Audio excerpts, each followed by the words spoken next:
Welcome back to Iron Rage, the show where John Romano, Lee Priest, and I vent our frustrations from the world or with the world. Lee Priest still in Brazil. I'm surprised they haven't kicked you out of there yet. No, I'm leaving tonight, Dave. As I tried to explain to you, it's 5 p.m. here. I go to the airport at 8 p.m. My plane leaves at 1 a.m. Then it's 14 and a half hours to Dubai, 4-hour layover, 13 hours, 50 minutes to Sydney, then a 2-hour drive. So I'll be home Thursday around midnight sometime. Wow. Wow. Do you enjoy traveling, or do you hate it? Hate it. Hate it. Really? Hate it with passion. I'm a homebody. I hate traveling, so... What do you do on the plane? Do you eat, or do you watch TV, or do you... Watch movies. I can't sleep. I just do that, where you do that with your head hurt. Yeah. So, yeah, I just do that. Watch movies that I've seen before. Then I think, let me look at the map and see how far we've come, and it's gone this far. Like, fucking hell. Even when it's that far off the country, it still says you got 4 hours. You think, how can that be fucking 4 hours? Fucking crank the plane up. I think the pilot must get commission if they don't fucking use as much fuel or something. So it's fucking ridiculous. So, yeah, so all up almost 28 hours of flying time I got. Then I'm home for 9 days, and I go to England. Yeah, you're all over the place. Lee's back in the good graces of everyone now. He seems to be Lee's kicking it again, racking up the muscle. All right, today's topic, guys, is a topic that really annoys me. I know it annoys you guys as well. It's bridging. Guys that never go off cycle, thinking that they do because they're bridging, which means like they'll do a regular crazy cycle, they'll do their show, and then after the show, rather than come off the drugs to clean out, they'll stay on Anavar or something like that to bridge because they're afraid they're going to lose muscle. Lee, you've been competing, probably longer than anyone here. What do you think about bridging, and why are these guys resistant to going off drugs? Fucking dickheads. I never bridge. If I was off, you're off. You don't fucking bridge. Or I know guys that say when they're off, what they do is lower their fucking dose, but they're still on. Because like you said, they're scared they're going to lose size. But if you keep fucking eating, you keep training, you're not going to lose size. But in their mind, they got that whole mentality. I can't train without it. If I don't have the drugs in my system, I can't go heavy. I'm going to get small. And pretty much all the guys that actually do that, half of them aren't professional bodybuilders. Half of them aren't even good amateurs. They're just fuckwits in the gym who now they have this new word that they say bridging. That's, to me, it's like never done bridging. I'd rather go do some fucking shelving. John, you hear it all the time. These guys think that like the pros never go off, and I'm sure some guys never do, but more so in my world, most guys do go off and do clean out after shows. What do you think about this bridging bullshit you hear about? I think it's hysterical. I remember, I'll give you an anecdote. My girlfriend at the time was a massage therapist. Lyle Alzado was one of her clients. That's how I got to meet Lyle and end up being his training partner. Right. You see, I go home and he's there. He comes out of my bathroom and he's got his shirt off, ready for his massage. He weighs like 280, shredded. Wow. And I go, geez, geez, you look pretty ripped. He goes, yeah, but I'm totally off. I'm totally clean. I'm just taking a gram of test a week and 400 milligrams of DECA. Well, I'm completely clean. It's like when I used to run. He was clean because he came out of your bathroom. He was just had a shower. He was clean. Yeah. So to him, a gram of test and 400 milligrams of DECA a week is clean. Okay, so it's an individual thing. Bridging is the most ridiculous term ever. It was originally coined for contests. If you were competing and you had like a contest now and then one in 2 months and then one in 3 months and you were going to do them all, you'd quote bridge to get from one contest to the next, and that was a way of attenuating your dose and then boosting it up again, and then eventually going off. I don't think there's anything wrong with staying on for a prolonged period of time, so long as you do get off and do your blood work, run PCT, and if you need it, and get your stuff, get your levels regulated, your whole system, regulated, and then once everything's working fine again, by virtue of your blood work, then you can, go on again for an extended period of time. But, I think the days of guys saying, well, I'm going to do an 8-week cycle. I mean, I just don't think that's adequate. No. And So if you're going to compete for a contest season, you're probably going to be on the whole year. So the idea is to move from one contest to the next and manipulate your dosages so that you can peak as many times as you can, and then you're done, and then you get off. Lee, what would you do when you were competing? How long would you stay on for cycle, and how long would you be off? I'd go on, if I was like doing the Ironman, the 12-week diet, I'd go on the beginning of the 12 weeks, and then probably about the 10-week mark, I start tapering off and maybe just do a little bit of dianabol, because shots I wouldn't take a week out because I'd always scared that I might get an infection or get a big fucking lump, or, you get that fluid retention around the injection site. So I'd come off, and then pretty much the weeks between the Arnold and the Ironmans, and I just do a little bit of orals, because I'm thinking I'm not going to really lose any size or gain any size. So to me, it's just more watching what I ate and fluid, just watching how I drank and stuff like that. And then after the last show, like the Arnold in March, I'd come totally off until I was like maybe 10, 12 weeks out from the Olympia. Then I'd go back on again. But that whole off season, I wouldn't touch a thing. That's why I don't understand why these people stay on it and that. But you'll probably hear the word bridging a lot more once Donald Trump builds that wall. I'll be a Mexican too. I heard, Lee, I heard a rumor. Wes? I heard a rumor, Lee, that you would bridge with Kentucky Fried Chicken. Is that true? I would bridge with Kentucky chicken and Krispy Kreme donuts. And it worked amazing, right? You never lost any size. Sometimes I get a bit crazy and fucking stack them like that, I'd go all out. Sometimes throw in a bit of McDonald's just to, up the ante. Arachidonic acid. That's right. Yeah. Like Lee would throw McDonald's and like some guys would throw GH in, I'm going to bridge with, I'm going to add some GH in. Lee's like, I'll just throw a McDonald's cheeseburger in once a day, I always found, like I said, because I never had that mentality where I always thought I need the drugs. Off season, I just go fucking eat. Always, Matarazzo would always laugh about the amount of food I'd eat. He's like, you look like a fucking tick that's going to explode. You're that fucking full. It's like on the European tour, he was getting annoyed because I was eating, and I was eating all his burgers and fries while we're touring around Europe and shit. He's like, where the fuck my food go? I'll be fucking eating his food. But no, it was always, like I said, I just preferred food in the off season. I'd drink the full cream milk. I'd get up in the morning and have my Fruit Loops or Cocoa Pops with half and half cream milk on it and shit like that. Then I'd go after training. I'd go over a loaf of bread and a whole chicken and another liter of milk. So. Oh my God, you didn't obviously have a lactose issue, huh? I do now, but I never used to. But I always found each time I dieted for a show, I'd always cut out dairy. And then when I'd go back onto dairy, my stomach couldn't handle it anymore. And the more I cut dairy out, the worse it got, and the worse it got. And now I still will have a milkshake every now and then, but then I pay the price later. Your girlfriend pays the price. That's who pays the price. I have to get those lactate chewable tablets if I'm going to have lots of ice cream in that now. Yeah, those things don't work for me. John, so who do you think created this whole bridging, theory? Is it just from insecure guys that didn't want to stop taking drugs? Yeah. I mean, well, like I said before, I mean, I originally thought, or my original, association with that word was prepping people for multiple contests. Right. That's where I guess I got it from Duchesne, is where I heard that comment, the term first. But I mean, only relevant to multiple contests. That's where my familiarity with bridging is. You got a whole new breed of guys out there now that are educated on the internet. They think they know everything, and then they have new terms and new words for all this bullshit, and they try to make mountains out of molehills. Yeah.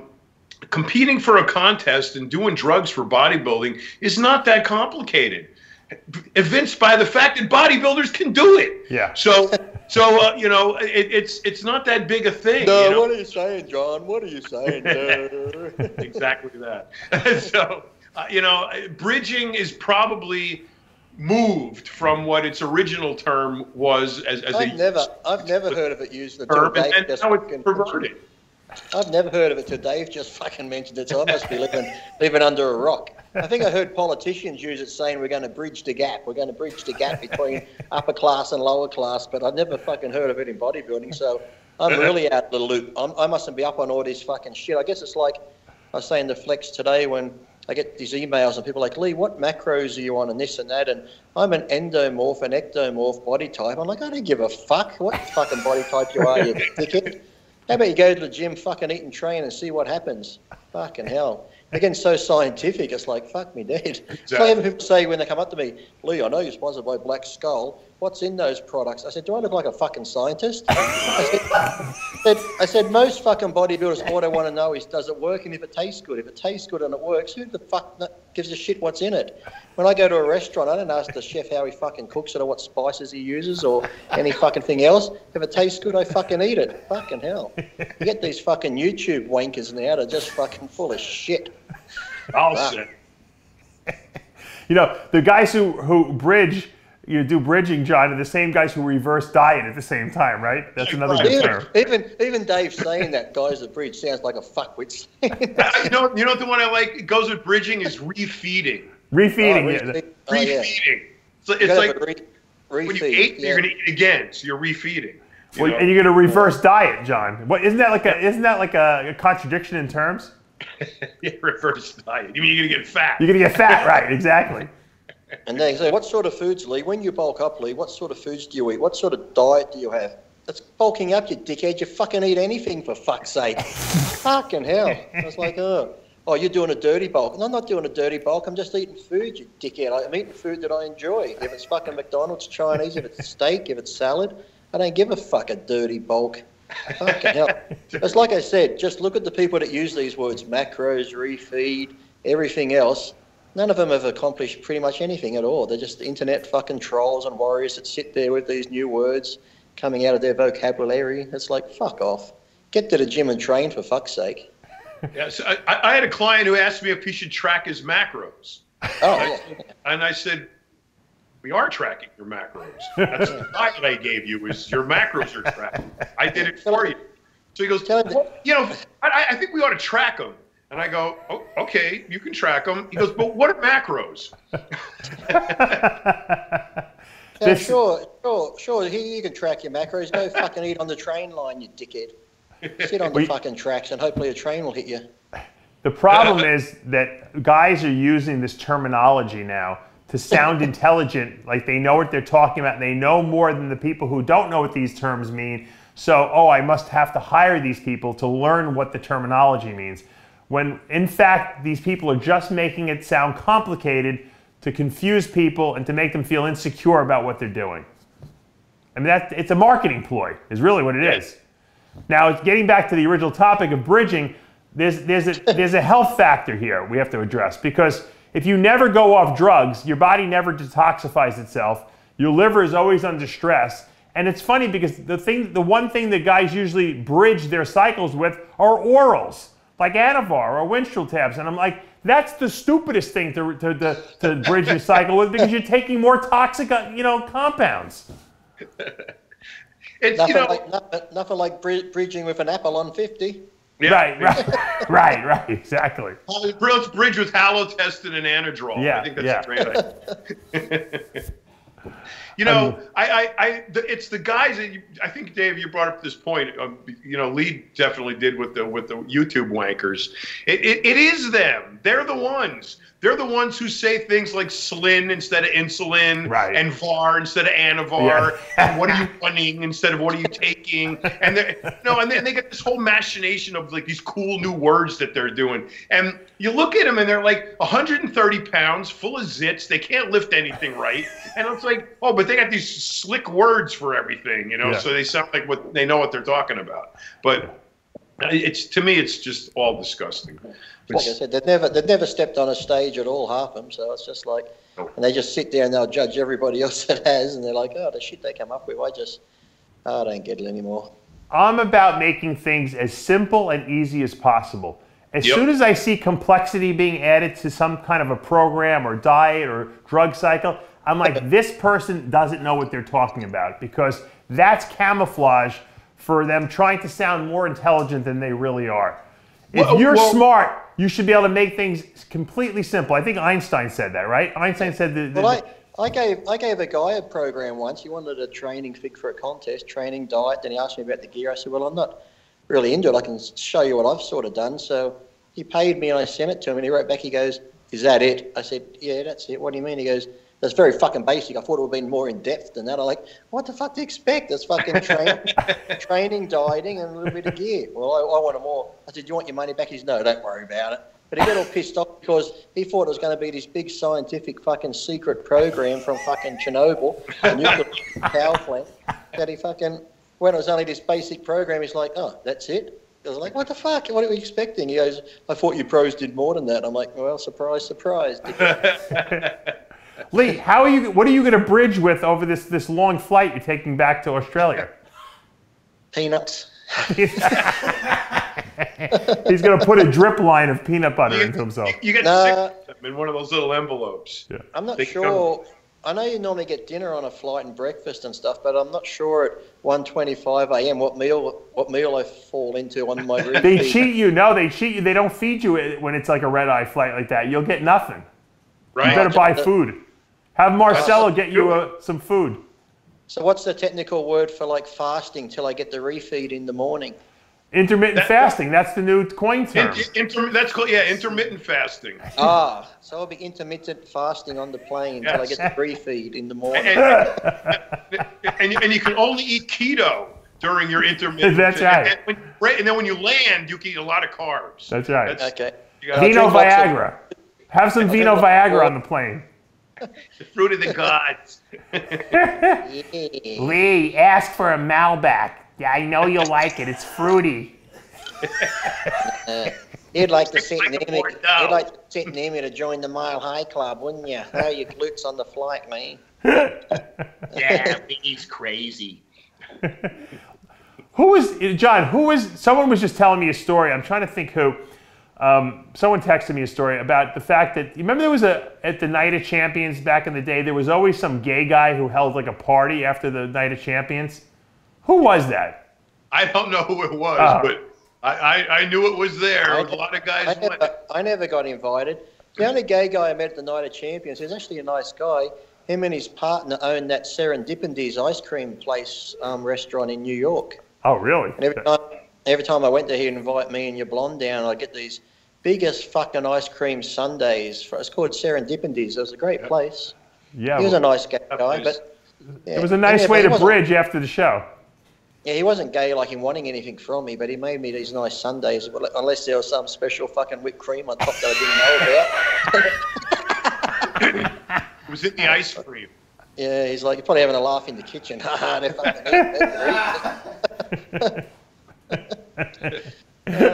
he told me it was salted caramel. I thought it was a bit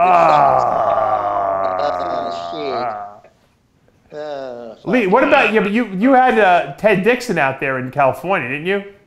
Yeah, actually, Ted was pretty funny because remember when I first met Ted, he liked me because he knew my father was gay and stuff like that. And one day we were sitting in the Firehouse restaurant. I wasn't sure how to take it, but he's like, Lee goes, I know, I'm gay and that. He goes, but you don't have to worry about me and that sort of thing. He goes, you're not my type. And I actually felt offended.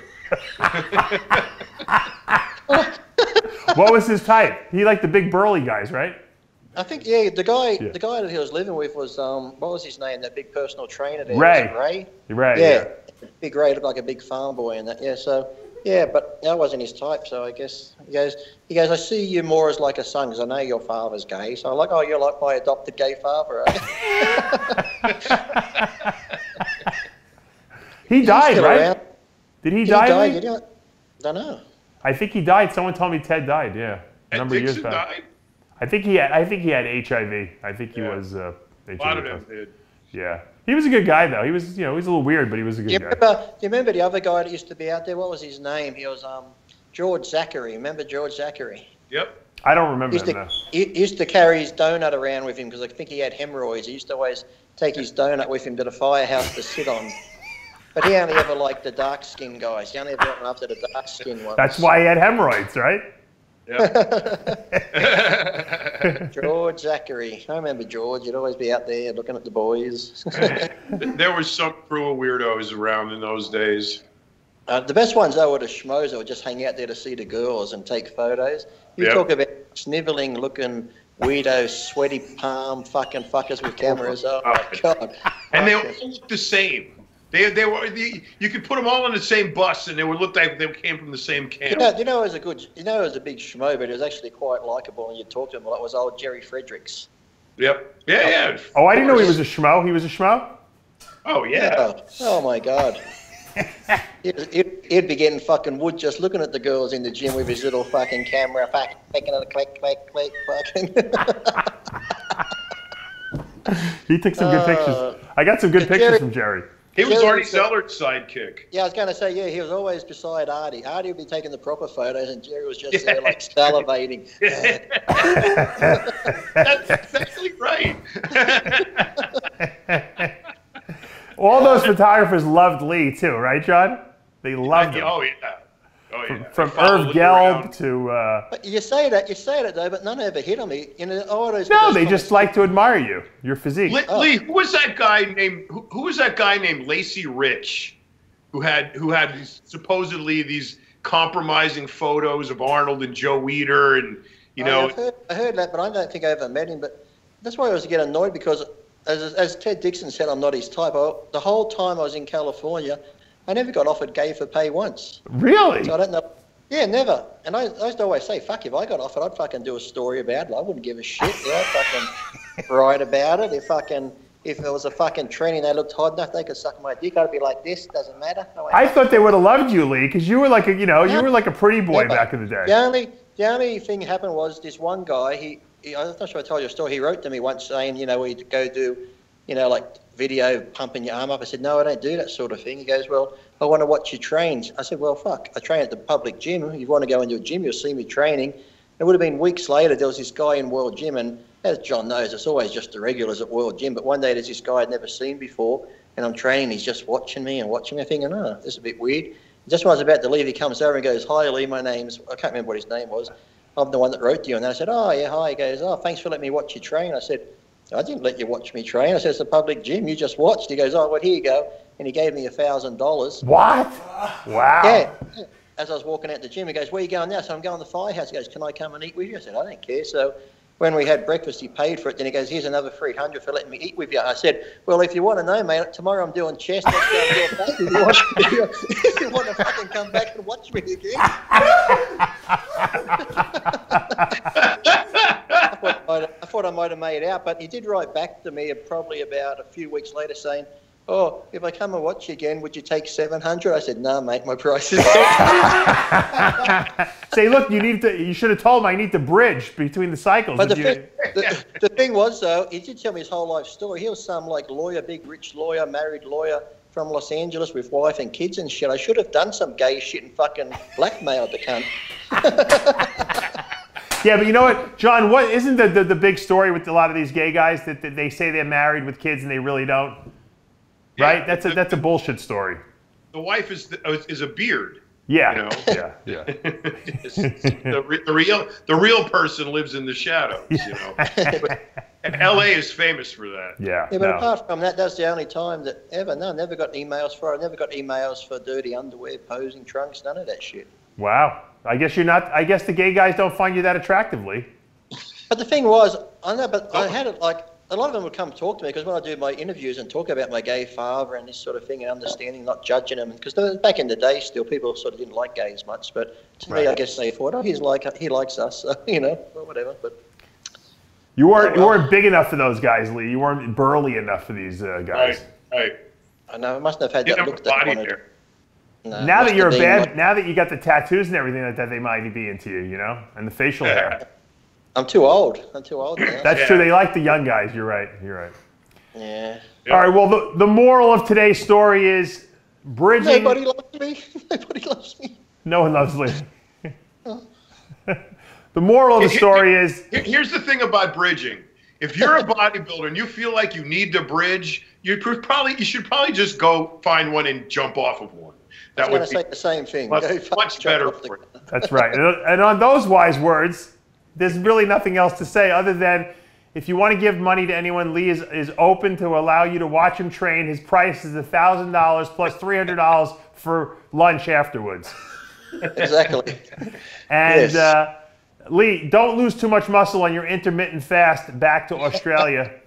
And You probably won't recognise me when we do our next Iron Rage. Please, Lee, do some reverse dieting when you land so that you can gain that weight back. That's too much to think about. Reverse dieting, refeeds. Fucking, I'll be confused. I won't know what time it is. The language of modern day bodybuilding.